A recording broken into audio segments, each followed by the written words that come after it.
We have a massive amount of prescriptions every day. I think it's roughly about 100 a day, 500 a week. And they're not always straightforward.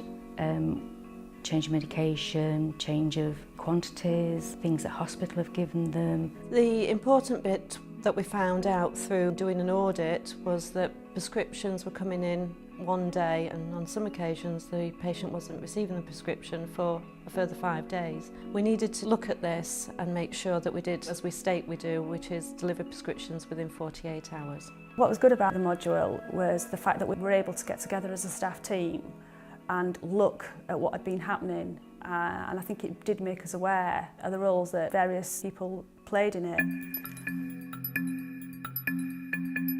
One of the first things we did was collect data to understand what was happening with the prescriptions. We weren't aware really of what sort of inquiries we were getting and where they were coming from.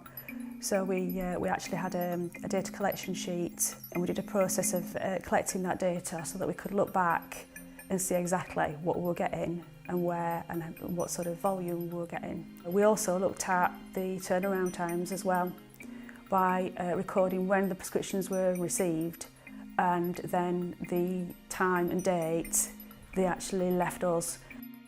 Repeat prescriptions can come into us via a variety of ways: email, faxes, over the telephone, face-to-face. Emailing was one that we really wanted to push. One, because it's safe for them to email us in. It's secure at our end, we don't lose them. They don't have to pollute their environment by driving into the practice, and we really wanted to push that. So we've pushed it on our website, on our letterheads, everywhere, and it is starting to pay off a little bit. One session we had time out with the whole practice team to look at the prescription process. We did a mapping exercise, and it just built the story of the prescription coming in, reception, how they dealt with it, to then going through to the GP if it needed to be reviewed. And we found that useful actually, because I don't think GPs realised just how much was involved and where things were coming from. And likewise, I think the receptionists and nurses had their eyes open to, even though my bit was small, about the number of things I would have to do just to get that prescription reviewed. We identified various points in that flow where patient education was perhaps lacking, and we thought that was an opportunity to see if we couldn't get the patients more on board. From that we developed a charter which we've got in reception, so patients are aware what we expect from them and what they expect from us.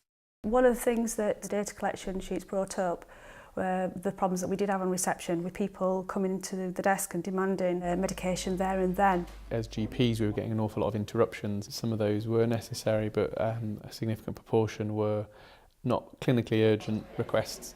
One of the things receptionists were finding difficult was judging when a prescription was clinically urgent and when it wasn't. So as GPs we put our heads together and identified a list of about 4 medicines that probably should be issued urgently. If a medicine that was being requested was not on that list, it almost certainly could wait until later on in the day. We've done an audit which has shown, I think, that the actual number of interruptions is reduced by 50%. And patients are really understanding when you try and explain to them, because we've got the knowledge now. Before we hadn't got the knowledge. I expect we're similar to other practices in that our main source of information with regards to assessing our own prescribing is PAC data and information filtered down to us from PCT level about how we are doing with regards to prescribing in specified areas. And I suppose our approach until now has tended to be to look at that.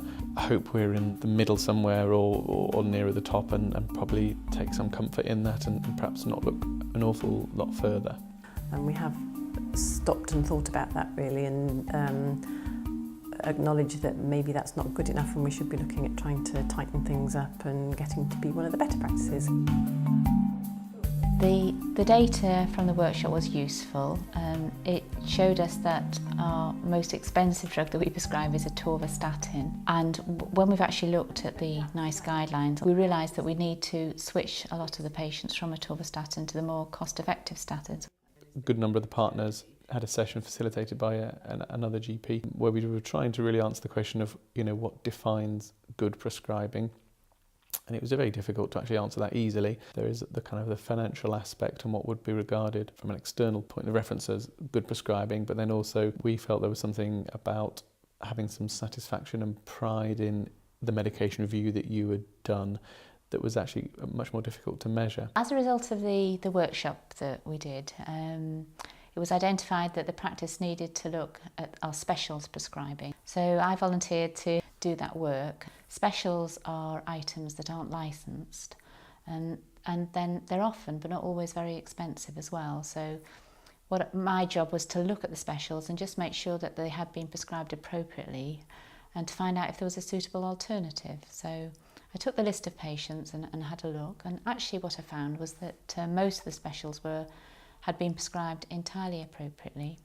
I did identify one group of specials, Hypramelo's single unit preservative-free eye drops, and it turned out that they could actually be prescribed more cheaply and as a non-special by using a particular way of prescribing them. And when I looked at the patients, it did turn out that that had already happened. The practice pharmacist had been working on it, but I was able to switch a few more of the patients to the non-special item, which was cheaper.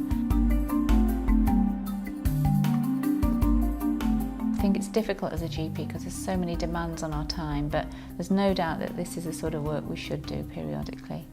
You know, it's a very large part of our work, and to be honest, it's going to be monitored more and more over the years. We're going to have to justify our prescribing. We have to prescribe cost effectively.